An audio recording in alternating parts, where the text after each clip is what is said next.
Kinabog ang lahat. Kim at Paulo, tinaguriang hari at reyna ng pakilig sa Canada.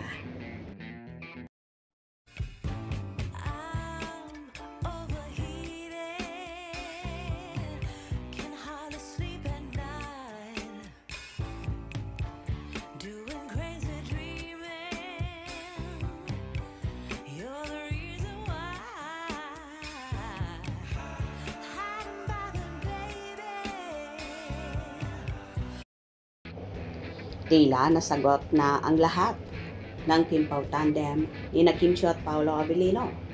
Ang mga ibinabatong paratang sa kanila na tanging pang-promo lang at scripted ang nagaganap sa kanila on and off cam. Kitang-kita kasi sa Kim Pao na real at genuine ang kanilang pagmamahalan, ang pag-aalaga sa isa't isa, ang pag-aalalay na punong-puno ng seguridad at pag-iibigan. Ito lang naman ang ipinakita ng Kim Pao sa publiko na naganap nga sa bansang Canada sa naging ASAP Natin To tour. Ibinuhos na ng todo ni Kim at Paolo ang kanilang feelings sa harap ng maraming tao na hindi man binigkas ng kanilang mga bibig, pero damang-dama mo ang kanilang love story na totoo at walang halong kaetsyusan. Tuwang-tuwa naman ang kanilang mga fanay kung saan tinaguran ng hari at reyna ng pakilig ang Kim Pao na maraming love team ang kinabog, kung saan naging sentro sila ng usapin sa naturang show. Ang ipinakita ng Kim Pao ay masigit pa sa mga taong umami na sila ay nag-iibigan dahil what you see is what you get na lang sa Lovebirds. Sa kabila ng kontrobersiya, nagbigay ng panibagong performance ang Kim Pao sa ASAP Tour na nagpatunay na sila ang hari at reyna ng kilig. Sanay na sila kung paano magpakilig, mula sa simpleng tingin hanggang sa mas matinding hawak kamay at akbayan.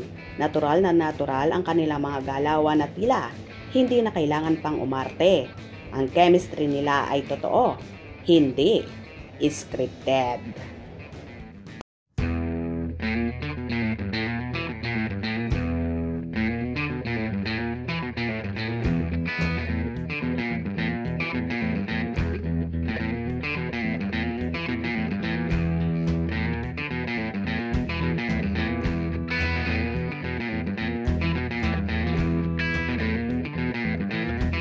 Ngunit, may isang moment sa kanilang pagtatanghal na napa-high blood sa mga fans at nagpatindig balahibo sa lahat.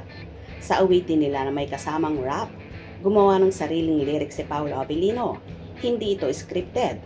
Ang mga linya ni Paolo, direkta at puno ng pahiwatig. Ang mensahe, isang mapaglarong tanong. Kailan ba kasi magiging kayo? Pag-amina na. Ang mga salitang ito ay nagdulot ng malakas na reaksyon mula sa audience. Ang venue ay literal na dumagungdong sa sigawan, pilian at hiyawan ng kilig. Tila nakiusap si Paolo sa audience na sana ay mag-amin na sila ni Kim, hindi lang para sa kanila, kundi para humimlay na ang mga fans na matagal nang naghihintay. Ito ay isang silent confession na tila nagbigay ng permission sa kanilang mga sarili at sa kanilang mga supporters na handa na silang sumulong sa susunod na level. Ang matinding titigan at matatamis na hawak kamay habang nagrarap si Paolo ay nagpatunay na ang on-screen chemistry ay nagiging off-screen reality.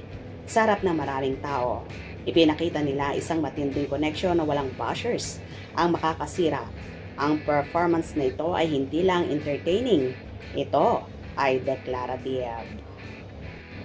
Well, maging happy na lang tayo sa nakikita nating sweetness at pagmamahala ng Kim Pao na talaga namang totohanan na yan at hindi pilit.